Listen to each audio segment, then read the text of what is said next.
तीन तस्वीरें हम आपको दिखा रहे हैं। उन्नाव, कानपुर और लखनऊ की तस्वीर आपके सामने है।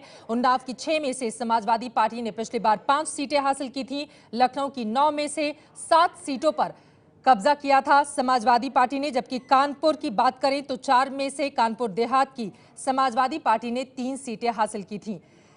प्रधानमंत्री नरेंद्र मोदी और मुख्यमंत्री अखिलेश यादव के लिए आज का ये चुनाव क्यों अहम है, ये जानने के लिए सीधे रुख कर लेते हैं एबीपी न्यूज रूम का। आमांद्रा भट्ट मेरी सहयोगी वहां से जुड़ी हुई हैं। आमांद्रा, इन दोनों ही नेताओं के लिए आज का ये चुनाव क्यों है अहम?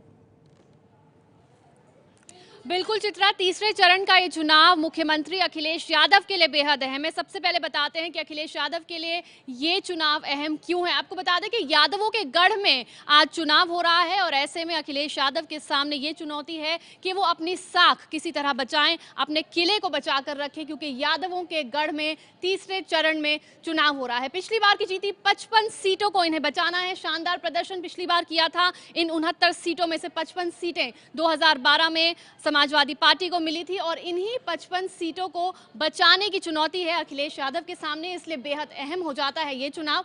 परिवार के झगड़े के बाद खुद को यादवों का नेता साबित करने की भी चुनौती अब अखिलेश यादव के सामने है। किस तरह परिवार का झगड़ा था और उसके बाद ये चुनाव हो रहे हैं, तो अखिलेश यादव के सामने चुनौती है कि यादवों का नेता खुद को किसी तरह वो साबित करें। प्रधानमंत्री मोदी के लिए भी ये चुनाव बेहद अहम है। लोकसभा चुनाव में बीजेपी को 52 सीटों पर बढ़त मिली थी। 2014 में जो लोकसभा के चुनाव हुए थे उनमें 52 ऐसे असेंबली सेगमेंट्स थे जिसमें बीजेपी को बढ़त मिली थी। लोकसभा चुनाव के करिश्मे को कायम रखने की चुनौती है प्रधानमंत्री मोदी के सामने। तीसरे चरण के चुनाव के लिए मोदी ने 3 रैलियां की हैं और हर बार यही कहा है कि जीत भारतीय जनता पार्टी की ही होगी। तो ये चरण बेहद अहम बीजेपी के लिए, प्रधानमंत्री मोदी के लिए और अखिलेश यादव के लिए भी।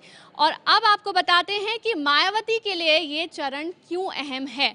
मायावती पिछले 3 बार से चुनाव लगातार हार रही हैं, चाहे लोकसभा का हो या विधानसभा का हो, और इस बार उन्होंने एक नया फॉर्मूला भी अपनाया है। आइए आपको बताते हैं। तीसरे चरण में 25% दलित वोटर हैं, इसलिए मायावती के लिए ये चरण बेहद अहम हो जाता है। पिछली बार इन्हें इन जगहों पे से सिर्फ 6 ही सीटें मिली थी, जिन 69 सीटों पर इस बार वोट डाले जाने हैं। इस बार परिणाम को बदलने की चुनौती है। इस प्रदर्शन को, पिछली बार के प्रदर्शन को बेहतर वो करना चाहती हैं और दलित और मुस्लिम समीकरण पर उन्हें भरोसा है कि वो उन्हें जीत दिलाएगा। दलित मुस्लिम का फॉर्मूला जो उन्होंने अपनाया है ये चलता है कि नहीं, ये देखना होगा। लेकिन मायावती के लिए भी ये चुनाव है बेहद अहम।